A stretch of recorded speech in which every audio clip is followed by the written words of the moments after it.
So you're a new DM and you want to run a module. Well, you are in luck. There are so many good ones out there. If you're new to D&D and the TTRPG hobby in general, you're likely to try and run it as close to as written as you can, but you can't account for everything that your players will do at the table.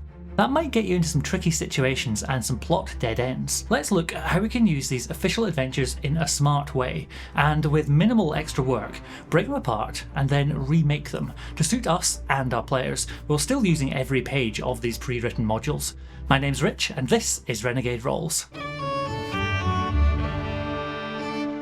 You approach the portal to the underworld as the ancient runes glow as you draw near, and the Key of Sorrows begins to vibrate in your pouch.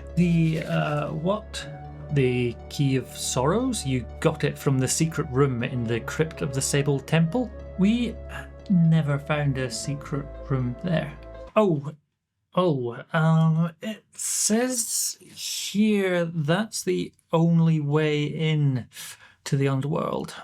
This has happened to me a couple of times, and it's made me feel like a really bad DM. If this happens to you, you are not a bad DM.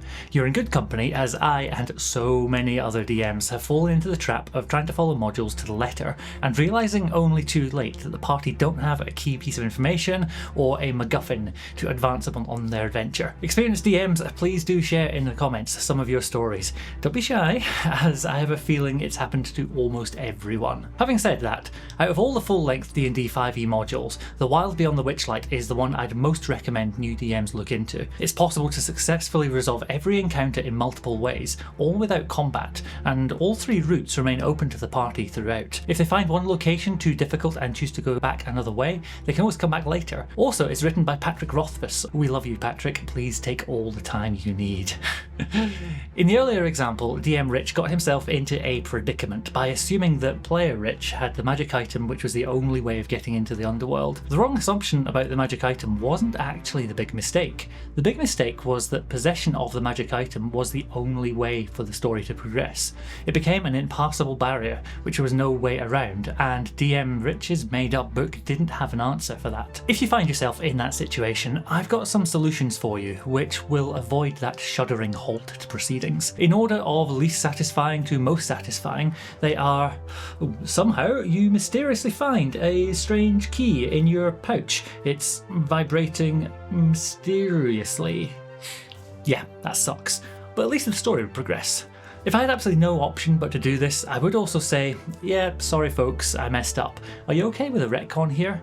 My players are awesome and they'd probably be fine with it, but it's still not ideal. Option 2 keeps the in-world verisimilitude and would be something like, we move to 1 week later, and after a wearying and disheartening journey, you've made your way back to the Sable Temple. You stand at the entrance of the crypt. Do you enter? Once they've got the key, I probably wouldn't force the party to travel all the way back to that existing gateway. I'd have one just appear somewhere close by, unless there was a story reason why gateways only appear in certain places. This solution is better, but neither approach has addressed the underlying issue of the choke points in the adventure path, and there's no guarantee that it won't happen again further down the line. Solution number 3. Can we avoid having any choke points at all, so that we never get into those situations ever again? Well, yes we can, and here's how. We are going to break our modules, smash them into little pieces, and then put them together again. That might sound like an awful lot of work, but it's not bad at all. We're actually only going to break one part of them, the link between information and where it can be found. When I run modules, I bake the smashing and rebuilding into my session prep time when I read over the expected adventure pages for the evening and find monster stat blocks and maps. During that time, I'll note down all the core things that the player characters will need to uncover in order to progress to the next part of the adventure. Just those uncovered pieces of information, nothing else. I'll keep that list separate from any characters or locations they'll encounter or secret rooms the book says the information will be hidden in. Then all I need to do is give this information to my players at some point during the session. How they find out doesn't matter at all. If they fail perception checks in the crypt and don't notice the secret room, that's totally okay. You can reveal the information of how to open the gate to the underworld some other way. I like to do this by rewarding the biggest successes with the most important bits of information. Someone rolled a critical hit and did maximum damage against the vampire, killing it on the spot. Well, the Key of Sorrows should be in the pile of ashes on the ground, rather than in the next room, gated behind another perception check. If the battle was a bit anticlimactic, maybe give the group another chance to succeed awesomely. Shift the reward to where it will feel most rewarding. It's Schrödinger's Key of Sorrows. It's both there and not there, right up until the moment we decide whether it should be. Oh, the power of being a DM. Weirdly, I find this improvised approach to rewards easier when I run modules than when I homebrew my own content. There's a sunk cost fallacy. When I've gone to all the effort of making a cool hidden room, I'll really want my players to find it so I can show off all the awesome stuff that I made. When I run a module though, I'm much more relaxed about it. If no one ever sees that secret room, it doesn't matter at all. When running games like this, I'll keep my list of things to uncover front and centre, ticking things off as they come up. For really key clues, I'll give them multiple tick boxes. If I want to reinforce something and make sure the players have no excuse for not picking up on a piece of information, I'll do it maybe 5 times in 5 different ways.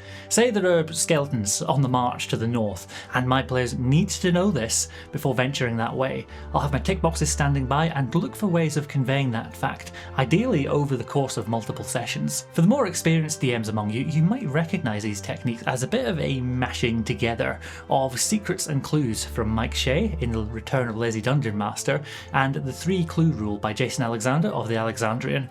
When I first discovered these techniques, they genuinely revolutionised how I set up and run my games. I'd highly recommend checking out both of them, and I've linked them in the description of this video. Those nuggets of information are actually the core of the adventure.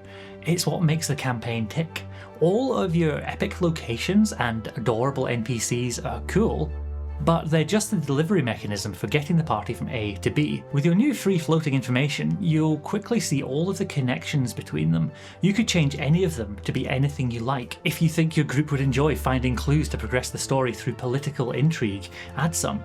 If you think they'd rather get the information from the cold, dead hands of their rivals, then cool, go for it. That's the beauty of TTRPGs. Nobody knows how things are going to turn out at your table. But that's a good thing. It's your table. It's your game with your players. You bought the book, so you can do with it whatever you like. As you get more confident, you can always merge together sections from different books, or drop in fun-sounding elements from different sources entirely, or just make up your own. Hey, guess what? You're already well on the way to homebrewing entire campaigns and building your own worlds for them. If that's your next goal, you might like to learn how to start, and more importantly, how to stop world building. I'll see you there or at a table near you, rolling an improbable succession of ones. Cheers!